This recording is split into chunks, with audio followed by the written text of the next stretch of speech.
अभी मार्च खत्म हो रहा है और भारत के काफी भागों में टेम्परेचर काफी बढ़ रहा है। आज के इस वीडियो में हम बात करेंगे बढ़ते टेम्परेचर के साथ कौन से 10 problem oyster mushroom growers face करते हैं और उन पे उपाय क्या है।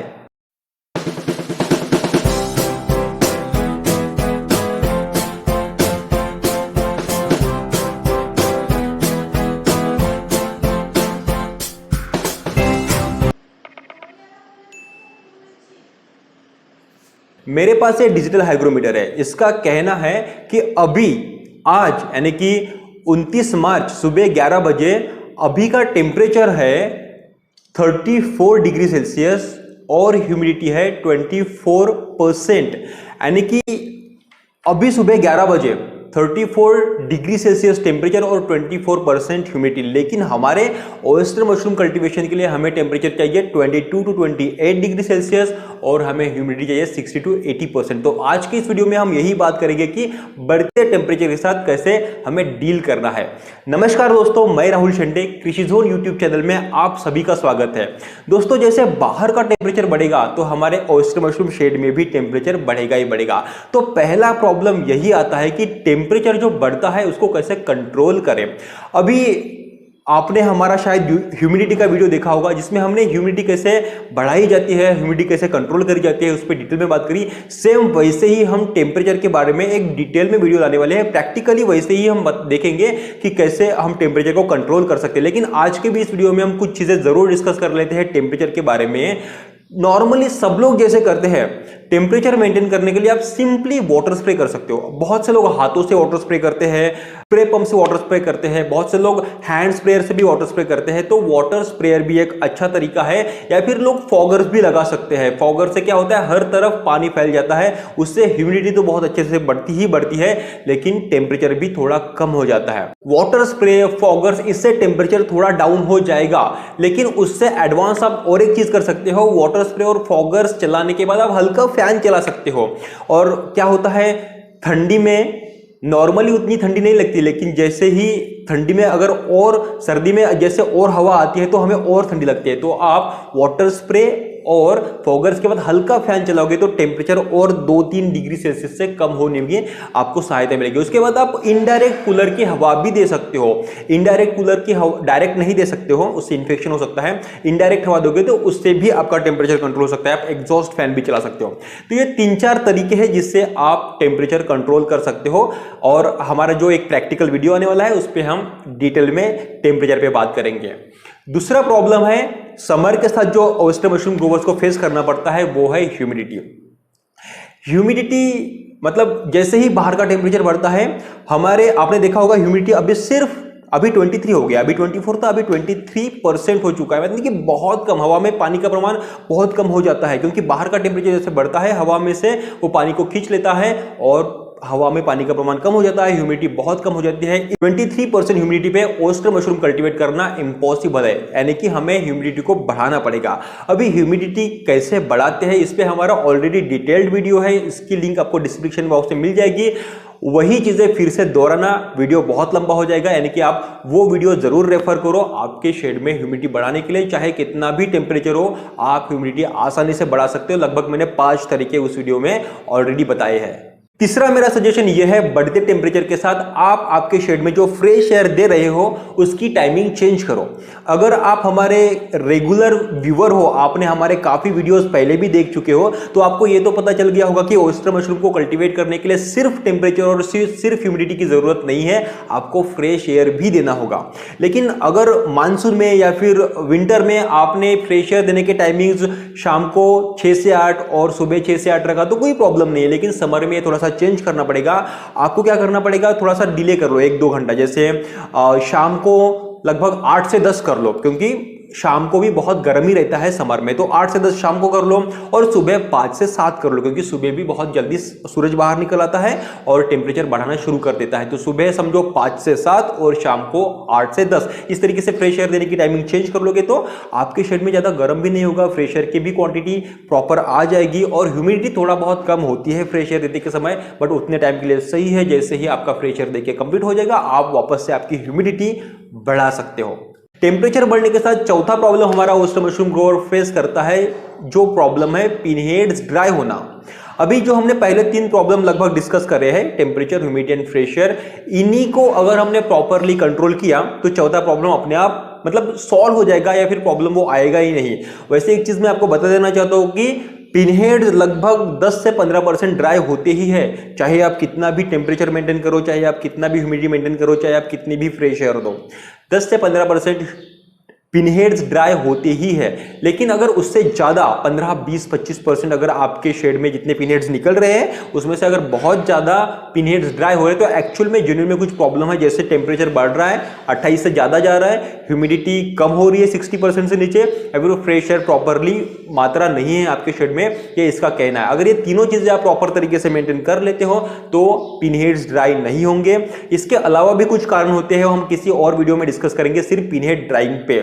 तो temperature, humidity, pressure properly maintain करो, आपके पिनहेड्स ड्राई होना लगभग बंद हो जाएंगे। बढ़ते टेम्परेचर के साथ पांचवा प्रॉब्लम हमें यह फेस करना पड़ता है कि लगभग आप जिससे भी स्पॉन मंगवाते हो, अभी भी हमारे इंडिया में ऐसा नहीं है कि आप किसी केंद्र में गए और वहां से आपने 1 केजी 2 केजी स्पॉन खरीद लिया। अभी भी स्पॉन के दुकान शायद नहीं मिलते हैं, या फिर आप जिनसे भी स्पॉन मंगवाते हो, या फिर जो भी नया बंदा बिजनेस स्टार्ट करना चाहता है ओयस्टर मशरूम बिजनेस का, उसको क्या करना पड़ता है, गूगल पे जाना पड़ता है, सर्च करना पड़ता है कि मेरे नजदीकी कौन स्पॉन प्रोवाइड करता है, उसको फोन करना पड़ता है, उसको पेमेंट करना पड़ता है, देन वो भेजता है, देन आपके पास आता है। तो नॉर्मली स्पॉन आपको ट्रांसपोर्ट के जरिए ही आता है, और टेम्परेचर बढ़ने के साथ ट्रांसपोर्ट डिस्टेंस या फिर ट्रांसपोर्ट टाइम जितना कम हो उतना बढ़िया है, क्योंकि मानसून या फिर विंटर में लगभग 4, 5, 6 दिन भी आपका स्पॉन ट्रांसपोर्ट करे तो उतना प्रॉब्लम नहीं होगा, क्योंकि टेम्परेचर बाहर का भी थोड़ा सा कम रहता है। लेकिन समर में टेम्परेचर क्या होता है, ज्यादा रहता है, तो मैक्स टू मैक्स 3 या 4 दिन आपका स्पॉन ट्रैवल करना चाहिए आइडियली। 1 दिन, 2 दिन, 3 दिन, मैक्स टू मैक्स 4 दिन, उससे ज्यादा नहीं करना चाहिए। वैसे जैसे स्पॉन आपके पास आता है तो कुछ ना कुछ अगर उसमें माइसेलियम हो तो आप उसको फ्रिज में स्टोर करके उसका माइसेलियम रिस्टोर हो सकता है, लेकिन फिर भी जितना कम डैमेज होगा उसका माइसेलियम उतनी जल्दी आप उसको यूज कर सकते हो। तो सबसे बड़ा प्रॉब्लम ये भी है हमारे ओयस्टर मशरूम कल्टीवेशन में, समर बढ़ने के साथ साथ आपका जो ट्रांसपोर्ट में स्पॉन आ रहा है वो डैमेज होता है बढ़ते टेम्परेचर के साथ। यानी इसके लिए आप कोशिश करो कि आपका स्पॉन 2, 3, 4 दिन में ही आप तक पहुंच जाए। आप थोड़ी सी महंगे ट्रांसपोर्ट सर्विसेज यूज कर सकते हो, थोड़ा सा ट्रांसपोर्ट का खर्चा बढ़ सकता है। हम भी स्पॉन प्रोवाइड करते हैं तो हम भी कोशिश करते हैं जिन तक 3 से 4 दिन में ही स्पॉन जाए, कोशिश करते हैं कि उन्हीं को हम प्रोवाइड करें। बाकी लोगों को अगर हमारे पास कॉन्टैक्ट है तो उनके नजदीकी कॉन्टैक्ट्स हम स्पॉन वाले के साथ हम कनेक्ट कर देते हैं, वो उनसे स्पॉन ऑर्डर करते हैं। बट वही समर में स्पॉन का जितना कम डिस्टेंस होगा ट्रांसपोर्ट का उतना बढ़िया है, ताकि अच्छा स्पॉन आप तक आ चुके, और कितना भी अच्छी क्वालिटी में आपके पास स्पॉन पहुंचे उसको फ्रिज में स्टोर कर दो, 2 दिन स्टोर होने दो। अगर बहुत ज्यादा डैमेज होगा तो 3-4 दिन उसको फ्रिज में स्टोर करो, माइसेलियम रिकवर होना शुरू हो जाएगा, रिस्टोर हो जाएगा, तो फिर आप उसका कल्टीवेशन कर सकते हो। और अच्छी क्वालिटी का स्पॉन जैसे ही यूज करोगे तो आपकी ओयस्टर मशरूम की क्वालिटी भी अच्छी ही रहेगी। बढ़ते टेम्परेचर के साथ छठवां प्रॉब्लम ओयस्टर मशरूम कल्टीवेशन में यह है कि आपका जो फ्रेश ओयस्टर मशरूम है आप हार्वेस्ट करते हो, उसको आप साफ करते हो, आप उसको पैक करते हो, आप उसको मार्केट में प्लेस करते हो। अगर आप मार्केट में प्लेस करते हुए उसको अगर आप सब्जी वाले के पास या फिर फ्रूट वाले के पास रख रहे हो तो उनके पास फ्रिज नहीं होती है। अभी टेम्परेचर बाहर का बहुत गर्म है। हमने जो लास्ट वीडियो में total 8 type of oyster mushroom discuss करे उसमें हमने उसकी शेल्फ लाइफ भी डिस्कस करी थी, तो वो जो शेल्फ लाइफ है वो बढ़ते टेम्परेचर के साथ कम हो जाएगी। यानी कि सब्जी वाले के पास और फ्रूट वाले के पास फ्रिज होता नहीं है तो हार्डली 1 दिन आपका फ्रेश ओयस्टर मशरूम रह पाएगा। तो उस पे सॉल्यूशन क्या है कि आप ये काम कर सकते हो कि आप एक थर्माकोल का बॉक्स खरीद सकते हो, बना सकते हो, उसमें आप कूलेंट डाल सकते हो, और वो कूलेंट रखने से क्या होगा, अंदर का टेम्परेचर ठंडा रहेगा, वहां फ्रेश मशरूम के पैकेट्स रख सकते हो। और हर सब्जी वाले को, हर फ्रूट वाले को जिनके पास अपने फ्रेश मशरूम रखा है उनके पास आप दे सकते हो, ताकि जो उसके एक्चुअल शेल्फ लाइफ है वो बनी रहे, 2-3 दिन आपको मिले आपका फ्रेश ओयस्टर मशरूम बेचने के लिए। बढ़ते टेम्परेचर के साथ सातवां प्रॉब्लम यह है कि आप जब आपके भूसे का स्टरलाइजेशन करते हो और फिर उसको स्वच्छ फर्श पे प्लास्टिक पे फैला के रखते हो और देन आप बेड फिलिंग स्टार्ट करते हो, तो मोस्टली केमिकल स्टरलाइजेशन में क्या होता है कि स्टरलाइजेशन के बाद लगभग 3-4 घंटे के लिए हम 4-5 घंटे के लिए हम भूसे को फैला के रखते हैं ऐसे, और फिर हम बेड फिलिंग स्टार्ट करते हैं। अभी बाहर का टेम्परेचर गर्म है, हवा भी गर्म हो चुकी है, भूसे को हवा गर्म हवा लग रही है, तो भूसा ड्राई होने की संभावना बहुत बढ़ती है। अगर आपने समर में कभी कल्टीवेशन किया होगा तो आपने ये जाना होगा कि आपका भूसा जल्दी ड्राई हो जाता है समर में। ऑर्गेनिक में भी ये हो सकता है।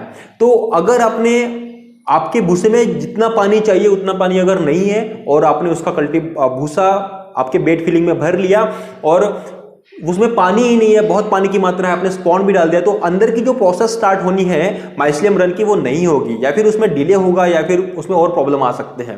तो मेक श्योर कि आपका जो भूसा है उसमें इनफ अमाउंट ऑफ पानी है। अगर पानी कम हो चुका है, आपका भूसा ड्राई हो चुका है, तो कोई भी आप स्वच्छ पानी ले लो और आपके भूसे पे छिड़क लो, उसको इतना गीला करो कि जितना पानी उसमें होना चाहिए, देन आप बेड फिलिंग स्टार्ट करो, ताकि ड्राई भूसे के साथ जो प्रॉब्लम होने वाली थी वो होगी नहीं, और आपके बेड में जो माइसेलियम रन की प्रोसेस जल्दी ही स्टार्ट होने वाली थी वो जल्दी ही स्टार्ट है। और जैसे ही आप बेड फिल करते हो तो छोटे छोटे वाटर ड्रॉपलेट आपके बैग के अंदर दिखने लगते हैं, वो फर्स्ट स्टेप है कि आपकी बेड फिलिंग सही डायरेक्शन में गई है, तो वो इंडिकेशंस आपको दिखना स्टार्ट हुए।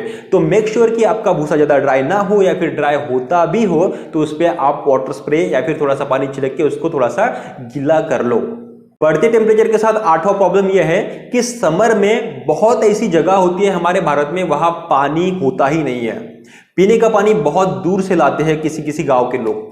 तो अगर आप ओयस्टर मशरूम कल्टीवेशन कर रहे हो और उस पर्टिकुलर जगह में पानी की अवेलेबिलिटी समर में खत्म हो जाती है, वहां समर में पानी नहीं रहता है, तो फिर बहुत प्रॉब्लम हो जाएगा। क्योंकि जैसे हमने ये ऑटो सिस्टम किट के साथ हमारे फॉगर्स कनेक्ट करे हैं, तो लगभग 1 घंटे में 3 से 4 बार अपने आप फॉगर्स स्टार्ट हो जाते हैं, अपने आप बंद हो जाते हैं। तो वाटर स्प्रे की वजह से जरूरत नहीं है फॉगर्स के साथ, बट अगर वहां जहां पानी ही नहीं है वहां 1 घंटे में 3 से 4 बार कहां से आप वाटर स्प्रे करोगे, या फिर कहां से फॉगर्स लगाओगे? कहीं बाहर से लाना पड़ रहा है तो वो भी एक्स्ट्रा खर्चा हो जाएगा आपके कल्टीवेशन में। तो मेक श्योर आप जहां भी शेड बना रहे हो, या फिर जहां भी शेड है, या फिर नए लोग जहां भी शेड बना रहे हैं, तो इतना ध्यान रखो कि समर में भी वहां पानी की कोई कमी नहीं चाहिए। यानी कि वाटर स्प्रे करने के लिए वाटर स्प्रे तो एक बहुत बेसिक चीज हो गई टेम्परेचर और ह्यूमिडिटी मेंटेन करने के लिए, और कल्टीवेशन के लिए भी हमें पानी लगता है, बहुत ज्यादा पानी लगता है, तो उतना पानी आपके पास होना चाहिए, इसकी केयर आपको करनी होगी।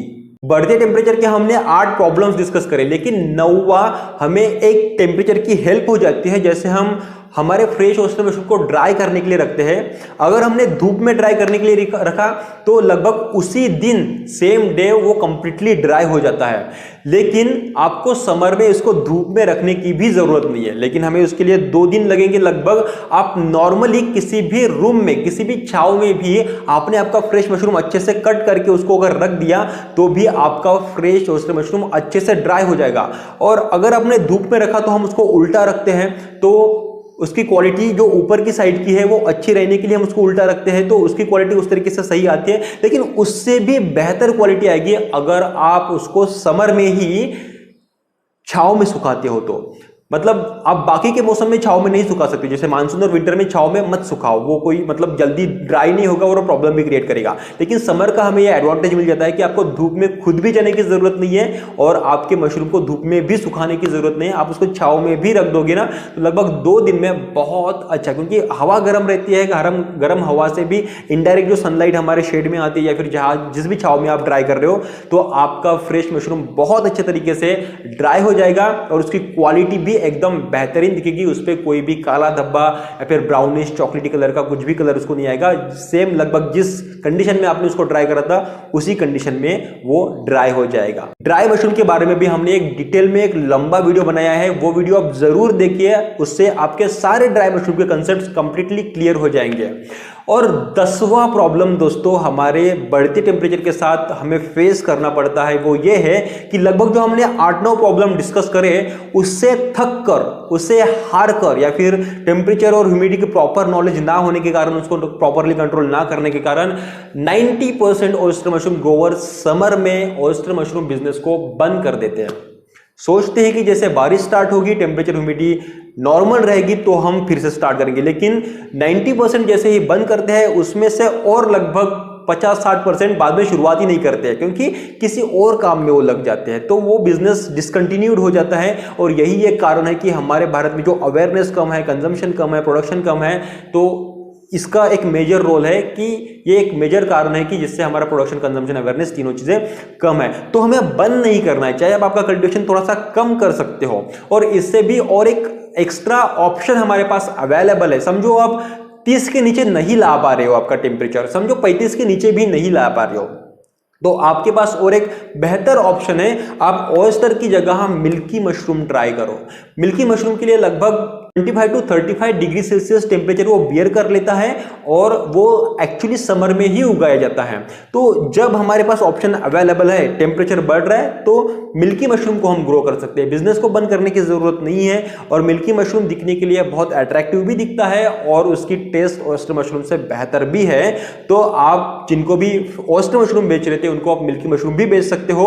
और बहुत से ऐसे लोग होते हैं जो वैरायटी खाना पसंद करते हैं, वैरायटी यूज करना पसंद करते हैं। तो बिजनेस को बंद करना ये ऑप्शन नहीं है। आप मिल्की मशरूम ट्राई कर सकते हो और आपका मतलब जब तक टेम्परेचर कंट्रोल हो जाएगा, मानसून लग जाएगा, तब तक आप मिल्की ले सकते हो। और जैसे ही टेम्परेचर नॉर्मल हो जाएगा आप ऑयस्टर को फिर से स्टार्ट कर सकते हो, यानी कि 12 भी महीने आपका बिजनेस कंटिन्यू रहेगा। तो इन 10 में से आप कौन सा प्रॉब्लम फेस कर रहे थे, या फिर इस 10 में से आपको कौन से प्रॉब्लम की जानकारी नहीं थी, या फिर 10 में से आप क्या सॉल्यूशंस आपके बिजनेस में अप्लाई करोगे, ये हमें कमेंट सेक्शन में बताओ। आप और कौन सा वीडियो देखना चाहते हो हमारे चैनल पे, मेजॉरिटीली ऑयस्टर एंड मिल्की मशरूम या फिर वर्मी कंपोस्ट बिजनेस के बारे में, वो भी हमें आप कमेंट सेक्शन में बता सकते हो। हम उस टॉपिक पे वीडियो लाने की जरूर कोशिश करेंगे। अगर आप ये सब चीजें बहुत डिटेल में सीखना चाहते हो और हमारा लाइव सपोर्ट चाहते हो आपके बिजनेस में, तो आप हमसे ट्रेनिंग भी ले सकते हो। हम oyster mushroom cultivation, milky mushroom cultivation और वर्मी कंपोस्ट बिजनेस ट्रेनिंग भी प्रोवाइड करते हैं। इन ट्रेनिंग्स की जानकारी के लिए आप हमें हमारे 7021370477 इस व्हाट्सएप नंबर पे व्हाट्सएप या फिर कॉल भी कर सकते हो। आशा करता हूं आपके लिए ये वीडियो यूजफुल रहा होगा। वीडियो अगर पसंद आया हो तो वीडियो को लाइक एंड शेयर जरूर करें। इस तरीके के वैल्यूएबल वीडियोस देखने के लिए चैनल को सब्सक्राइब कर ले। और यह वीडियो पूरा देखने के लिए आप सभी लोगों का बहुत बहुत धन्यवाद।